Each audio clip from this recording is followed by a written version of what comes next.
আপনারা সবাই ভালো আছেন? আমিও ভালো আছি। অনেক দিন পরে একটা সুন্দর ভিডিও নিয়ে চলে আসলাম। ভিডিওটা দেখুন, ১ কেজি মতন খাসির মাংস নিয়েছি। লবণ, হলুদ, লঙ্কার গুঁড়ো, সরষের তেল দিয়ে ভালো করে বেশ মাখিয়ে নিলাম, হ্যাঁ? নিয়ে এটা রেখে দিলাম। এবার দেখুন কড়াতে তেল দিয়েছি। তেল দিয়ে দেখুন প্রায় ২০০ গ্রাম মতন পেঁয়াজ কুচি নিয়ে নিয়েছি। কুচি কুচি করে কেটে নিয়েছি আর কি। নিয়ে তেলের উপরে দিয়ে দিলাম। দিয়ে দেখুন একটু নাড়াচাড়া দিলাম। দিয়ে দেখুন রসুন আর আদা বাটা দিয়ে দিলাম, অনেকটা দিলাম। টেস্টি হবে যাতে, খাসির মাংস তো খেতে ভীষণ ভালো লাগবে। দেখুন টমেটোটাও দিয়ে দিলাম। দিয়ে এইবার একটু ভালো করে বেশ নাড়াচাড়া দিয়ে মিশিয়ে নিই।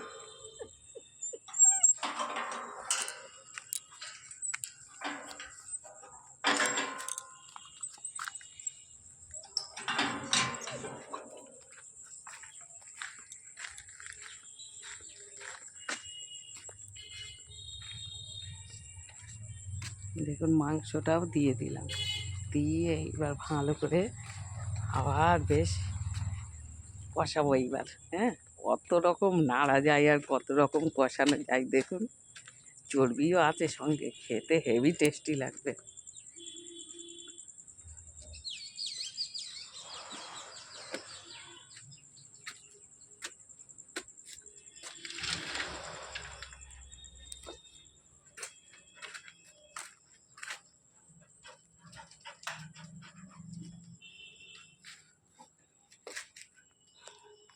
দেখুন ক্যাপসিকামটা আমার দিতে মনে নেই, তাই জন্য আমি এটা আলাদা ভাজা করে নিচ্ছি, হ্যাঁ? একটা ছোটো কড়া বসিয়েছি সাইডে, সেই কড়াটাতে আমি ভাজা করে নিচ্ছি। হুম,